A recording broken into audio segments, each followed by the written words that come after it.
watch Mr. Heavyweight Boxing Today. Hey, what's up, man? This is Chris, the Nightmare Ariel, and you're watching Mission Boxing. It's your boy Big Baby Miller here. Listen, we knocking on all bums. First it's gonna be Dylan White, if it's gonna be Joseph Parker, but you know who got the story right? Mr. Boxing Today. You check him out. He got all the latest news on the heavyweight division. And if you don't know me, you soon will, because I'm kicking everybody ass. Heavyweight boxing fans, what's the deal? All right, man, so I just want to update you guys on a few topics here. Lucas Browne will be back in the ring September 28th in a rematch with Julius Long. Yes, Julius Long is 7'1", close to 300-pound journeyman. He's been in there with some everybody, right? Kevin Johnson, Oleander Solis, Israel Gono. Man, quite a few guys. Ray Austin. We can go on and on, man. Lucas Browne, obviously. So Lucas Browne will be back in the ring since his knockout defeat to Dillian White. I'm curious to see what type of shape he comes in at. I think Lucas Browne is about 39. Julius Long is about 40, 41 years old. Browne defeated him a few years ago. I believe it was 2015 when he knocked him out. I believe it was the 9th round. That fight is on YouTube. Browne pretty much came in there, tried to press the issue with Long, push him against the ropes. There was a few moments in that, or a few times in that fight where I thought Lucas Browne was smothering his own work.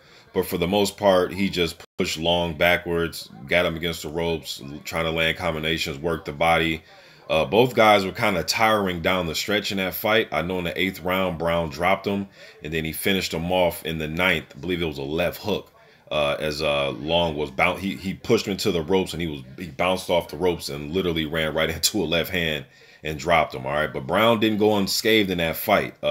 He wasn't losing the fight, but it was a little wear and tear. Two big guys in there. They were both looking tired, throwing shots. Browne did have a few bruises on his face, but nothing bad. He, like I said, it wasn't like he was losing the fight, but it was just two big guys down the stretch just throwing leather, and Browne was definitely getting the best of it. Julius Long hasn't been in the ring in about 2 years, man, so I'm just expecting Browne to go in there and get a victory under his belt. You never know. Heavyweight division, anything can happen. They are familiar with each other. A big right hand lands, somebody may go to sleep. But I'm a favorite Lucas Browne in this fight for him to get a victory. Lucas Browne he has been on Trevor Bryan's Instagram account for the past few days, saying that he would like to fight him.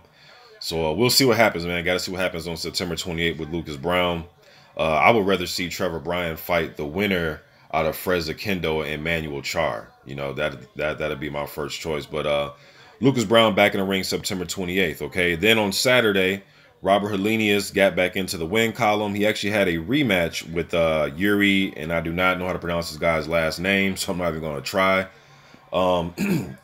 It was a rematch. Lucas Browne fought this guy after his loss to Dillian White, and he won by split decision. Now, what I will say about Helenius, I did watch that fight, and something happened to his right hand. Because even in that, I believe it was like the 7th round, 6th round, the dude Helenius wasn't even throwing his right. He was literally just jabbing.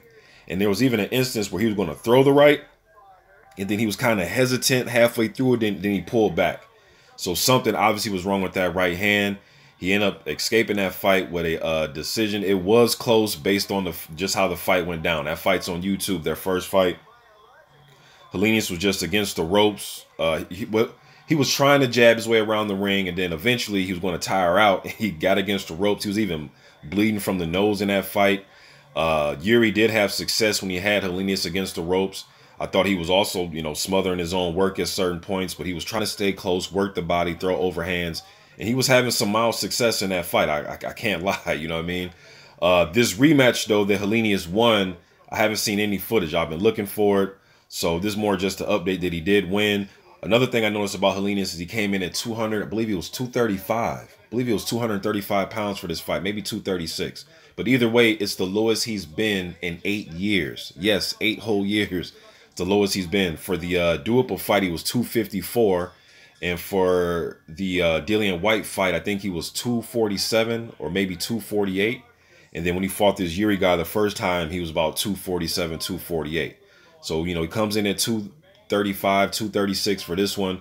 Lets me know that he's been in, that he was getting in shape. He dedicated his training camp to get in shape. Helenius has always had type of arm injuries, hand injuries, even from back in the day, man. I know he beat Gembe Aluakon. Even in that fight, that was like 2010, 2011, somewhere back there. And he had like he injured his knuckle on his right hand in that fight.